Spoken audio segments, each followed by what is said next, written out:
Hello students, welcome to the digital signal processing course. Today we are going to see how to obtain the inverse Z transform by using the long division method. See the statement, find the inverse Z transform of the following by using long division method. X of Z is given to you if mod Z is greater than 1. So let's start solve this. If it is given to us that X of Z with this kind of format, so it is quite obvious that we need to divide this Z plus zero point 0.2 by the term which is at the denominator. So after simplification, this particular term will become like Z square minus zero point 0.5 Z minus zero point 0.5. Divide it to Z plus 0.2. In order to cancel this particular term, that is Z, we need to multiply the Z square minus zero point 0.5 Z minus zero point 0.5 by Z raised to minus 1. So let's multiply it. So you will get this kind of equation. So Z raised to minus 1 into Z square, that will be Z. Z raised to minus 1 into 0.5 Z, that will be 0.5. Z raised to minus 1 into 0.5, that will be 0.5 Z inverse. By this, it will be clear that Z will be cancelled by inverting sign. This is where we just change the sign. After solving it further, we'll get to know that it will reduce to the value that is 0.7 plus 0.5 Z inverse. In order to cancel this 0.7 specifically, we need to multiply this equation by 0.7 Z raised to minus 2. So this is how next format can be obtained, and the same technique will be applicable further. Now once we do all this calculation, we'll be able to grab that is over here at the quotient for this particular equation will be nothing but x of z is equal to z inverse plus and 7z raised to minus 2 plus 0.85 z raised to minus 3 plus dot dot dot, means it will be tending to infinity, so we can extend it infinite calculations. By comparing it with the z transform definition, it will be nothing but the x of z is equal to summation is equal to 0 to infinity. So why it is n equal to 0 in infinity? Because the sequence which is thus, that is with the mod z greater than 1, because of this particular condition.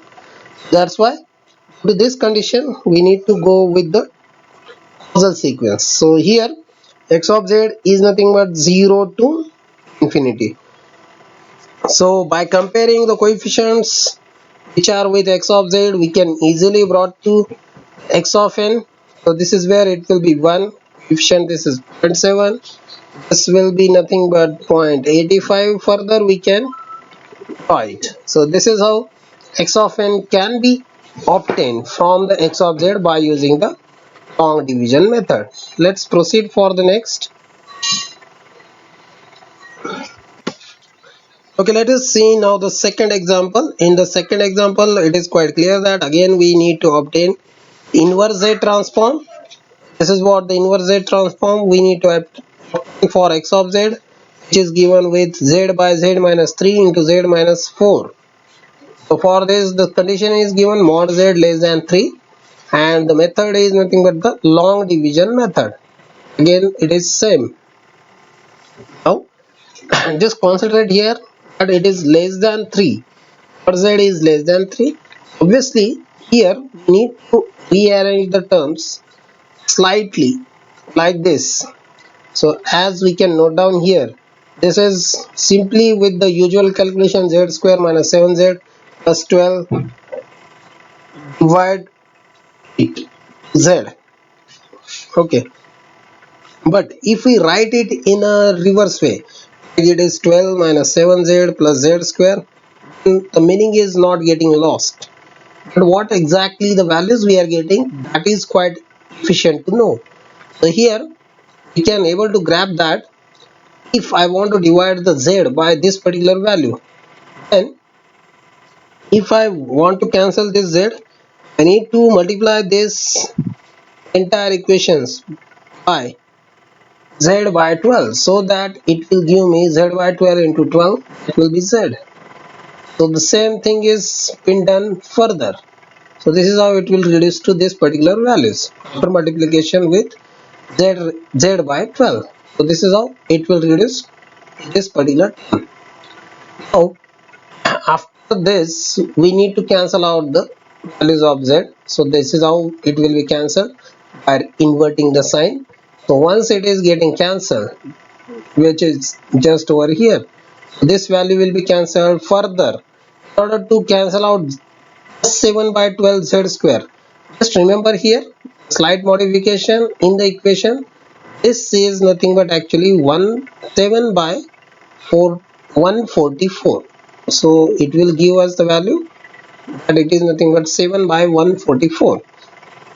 So when we multiply this, so it will give us the value that is 7 by 144 into z square, that will be nothing but 7 by 12. So this is what done in the next stage. So 7 by 12 z square. Okay. So to cancel out this 7 by 12 z square, this is what the value which we will get. So let me just show you how to get that value. Okay, now it's fine. Okay, let's check here.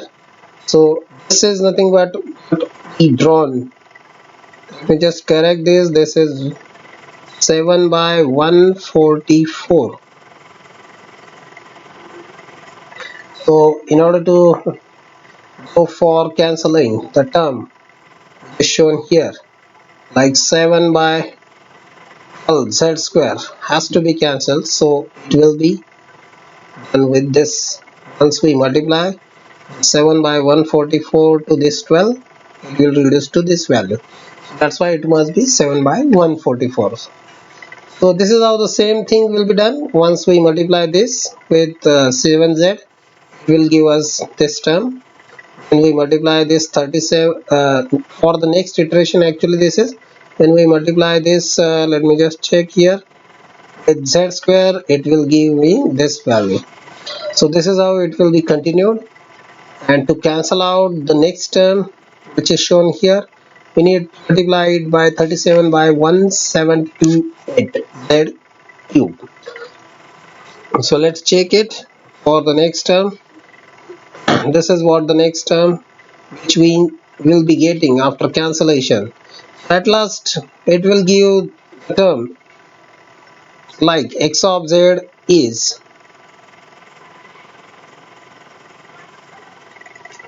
1 by 12 z or z by 12 plus 7 by 144 z square plus 37 by 1728 z cube plus dot means it will be continued. By comparing it again with the z transform, now the point to be considered over here, this is very important point, that this is what the definition of the z transform. Remember here it is anti-causal because of the reason that earlier in the problem statement the condition is mentioned as mod z less than 3. So that's why here if it is anti-causal means obviously it is nothing but the left sided sequence. So it is ranging from minus infinity to minus 1. So that is how the limits are getting changed over here. So it will be n equal to minus infinity to minus 1. So once we apply this kind of theory, we will get to know over here that 0 is coefficient of the z raised to 0 value. So since in the term it is not present, so obviously it will be the value 0 itself. So that is why it has to be mentioned over here. Now the next value, that is 1 by 12, it is with the n equal to minus 1, that can be identified from the power of z. So it is z raised to plus 1. So that is quite obvious that because is n equal to minus 1 case, so minus minus it will become plus, and that is why this is what the second value. For the third value, this is 7 by 144, this is the fourth value. This is how all these values we need to put from this minus, you can say minus 1 to the minus infinity. although we have shown here the value is 0, you can skip it also. The normal convention says that let's put the value of n equal to 0, whatever may be the sample over there, you need to put it for n equal to 0. So this is all about the we can say the long division method to get the inverse Z transform. So thank you everyone, thank you very much.